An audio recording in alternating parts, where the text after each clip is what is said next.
Dica de livro Como Habitar o Tempo. Autor James K. A. Smith. Editora Thomas Nelson, Brasil. Acabei de ler o livro Como Habitar o Tempo. Autor James K. A. Smith. Editora Thomas Nelson, Brasil. O próprio autor sintetiza o livro dele. Dessa forma, eu vou repetir exatamente o que está na capa do livro. Compreenda o passado, encarando o futuro, vivendo finalmente o agora. Basicamente, o livro fala sobre a nossa urgência automática e sem a menor necessidade de se preocupar quando o apocalipse chegará e quando Jesus virá para nos buscar. E também do nosso passado, presente, individual e coletivo. O livro não é sobre ser cristão nos dias de hoje, com nossos preconceitos, visões de mundo que a gente acha que devemos nos posicionar. Mas assim entendemos nosso passado, vivemos o presente e esperarmos pelo futuro, não com expectativa, mas sabendo que ele virá de qualquer jeito. Estou completamente impactado pelas revelações que este livro traz. A primeira parte do livro é baseada em Eclesiastes 3, 9 e 15. Que proveito tem o trabalhador naquilo em que trabalha? Tenho visto o trabalho que Deus deu aos filhos dos homens, para com ele os exercitar. Tudo fez formoso em seu tempo. Também pôs o mundo no coração do homem, sem que este possa descobrir a obra de Deus. Fez desde o princípio até o fim. Já tem entendido que não há coisa melhor para eles do que alegrar-se e fazer bem da sua vida. E também que todo homem come e beba e goste do bem de todo o seu trabalho. Isto é um dom de Deus. Eu sei que tudo quanto Deus faz dura eternamente. E nada lhe se deve acrescentar. E nada lhe se deve tirar. E faz Deus para que haja temor diante dele. Que explica que a nossa vida é baseada em trabalho. Que é dádiva de Deus. Nos deu para construir algo através de nossos dons e talentos. E o tempo que a gente valida ser o tempo. Na realidade, foi criado por homens, para que pudesse controlar negócios, projetos pessoais que fossem uniformes no mundo todo, que é a questão das 24 horas, formar um dia no relógio. O tempo real, na realidade, tem a ver com as estações, tanto da colheita de seus frutos, como de nós como nascer até morrer, que são as fases da vida, e suas dificuldades, alegrias e o fruto que colhemos desse tempo. No capítulo 1 do livro, que chama Criaturas do Tempo, ele analisa porque quando a gente se converte, a gente nega o nosso passado, quando devemos aprender com ele, para trazer o nosso testemunho de mudança a outros que convivem com a gente. O passado é o resultado do que somos e agora, e também nos ensina sobre queremos ou não queremos ser em nosso futuro. No capítulo 2 do livro, como se chama, Uma História do Coração Humano, Como Aprender com os Fantasmas. Ele nos ensina que não devemos esquecer do nosso passado, não ter medo das nossas frustrações, medos, traumas e fragilidades. Tudo que sofremos serve de propósitos e subsídios para vivermos o presente da melhor forma possível. A segunda meditação é baseada em Eclesiastes 7, 10 até 14. Nunca digas, porque foram os dias passados melhores do que esses, porque não provém de sabedoria esta pergunta. Tão boa é a sabedoria como herança, e delas tiram proveito os que veem o sol, porque a sabedoria serve de defesa, como de defesa serve o dinheiro, mas a excelência do conhecimento é que a sabedoria dá vida ao seu possuidor. Atenta para as obras de Deus, porque ele poderá endireitar o que ele fez torto. No dia de prosperidade, goza do bem, mas no dia de adversidade, considera porque também Deus fez a este, em oposição àquele, para que o homem nada descubra do que há de vir depois dele. Que fala basicamente sobre o desejo que temos de voltar a lugares e encontrar pessoas que nos trazem coisas boas, aquela famosa nostalgia.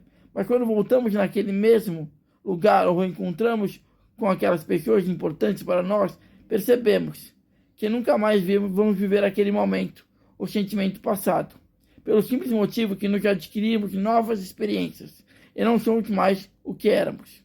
Capítulo 3 do livro, As Dobras Sagradas do Kairos. Este capítulo fala de sabermos apreciar o presente e seus momentos maravilhosos e também nada bons. Tudo nos traz ensino. Capítulo 4 do livro, Abraço Efêmero. Abraço efêmero. Como amar o que você perderá. Esse capítulo fala para a gente aproveitar todas as nossas estações da vida, ao lado de pessoas que amamos. Aproveitar os pequenos momentos e a alegria que nos traz disso. E se pudermos viver momentos para que ele guarde na lembrança e na nossa alma, é melhor, sem necessariamente fotografados ou filmados estes momentos. A terceira meditação está em Eclesiastes 11, 7 e 12. Certamente suave é a luz e agradável aos olhos ver o sol. Porém, se o homem viver muitos anos, em todo ele se alegrará. E também se deve lembrar todos os dias das trevas, porque há de ser muitos. Tudo quanto sucede é vaidade. Alegre-te, jovem, na tua mocidade. Recreie-se o teu coração nos dias da tua mocidade. Ainda anda pelos caminhos do teu coração, pela vista dos teus olhos. Sabe, porém, que por todas essas coisas te trará Deus a juízo. Afaste-te, pois, a ira do teu coração e remove da tua carne o mal, porque a adolescência e a juventude são vaidade. Vaidade, vaidade, diz o pregador. Tudo é vaidade. Quem fala sobre viver todas as nossas fases da vida, que fala sobre viver todas as nossas fases da vida plenamente. Mas saber buscar conselho entre as pessoas mais experientes, que passaram na mesma experiência da vida que nós, para tentarmos passar com mais tranquilidade por algumas fases da vida. Capítulo 5 fala das estações do coração. Eclesiastes 3:1. Tudo tem seu tempo determinado, e há tempo para todo propósito debaixo do céu. Nesse capítulo fala algo muito interessante sobre as estações da nossa vida, misturado com a sazonalidade do tempo. As estações da vida: nascimento, criança, adolescência, adultos, velhice, morte, e os desafios que temos em cada etapa da vida. Estações do tempo: verão, primavera, outono e inverno. Mas ambas as estações, para cada um, é diferente. Tem gente que amadurece mais rápido por conta das experiências. E na questão das estações, por exemplo, no Brasil é verão, lá na Europa é inverno. Uma coisa também interessante, que nós como seres humanos queremos tudo para ontem. Isso vale para a vida pessoal, profissional, para a religiosidade, como um desejo profundo que Jesus volte logo. E na alimentação, por isso escolhemos fast food, que é a comida rápida, e muitas vezes nada fresca e saudável, em vez de escolher o slow food, que implica na sazonalidade, porque tudo que é plantado tem o tempo certo de plantar e colher. Isso a gente percebe bem quando vamos à feira, quando os vendedores falam que tem a fruta da estação. E para entendermos melhor o tempo, a passagem, de tempo, em Eclesiastes 3, 1-8, eu vou ler para vocês. Tudo tem o seu tempo determinado.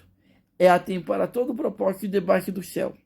Há tempo de nascer, tempo de morrer, tempo de plantar, tempo de arrancar o que se plantou, tempo de matar, tempo de curar, tempo de derrubar e tempo de edificar, tempo de chorar, tempo de rir, tempo de plantear e tempo de dançar, tempo de espalhar pedras e tempo de juntar pedras, tempo de abraçar e tempo de afastar e de se abraçar, tempo de buscar e tempo de perder, tempo de guardar e tempo de lançar fora, tempo de rasgar e tempo de coser, tempo de estar calado e tempo de falar, tempo de amar e tempo de odiar, tempo de guerra e tempo de paz. Capítulo 6 e último do livro, sobre não viver à frente do seu tempo, aqui é falado sobre a questão do discernimento, de saber a hora de impor suas ideias ou se calar. Segundo o autor, não devemos tomar posição em relação à visão política, direita ou esquerda. Devemos ficar imunes a isto, e só interceder quando a palavra de Deus está sendo deturpada em relação a valores e moral.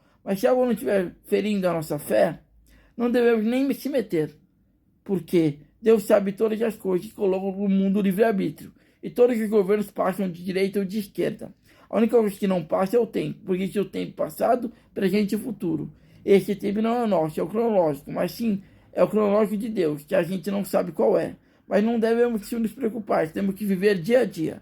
Portanto, a sabedoria ensina, eu recomendo a todos que leiam o livro Como Habitar o Tempo, autor James D. Schmidt, editora Thomas Nelson, Brasil.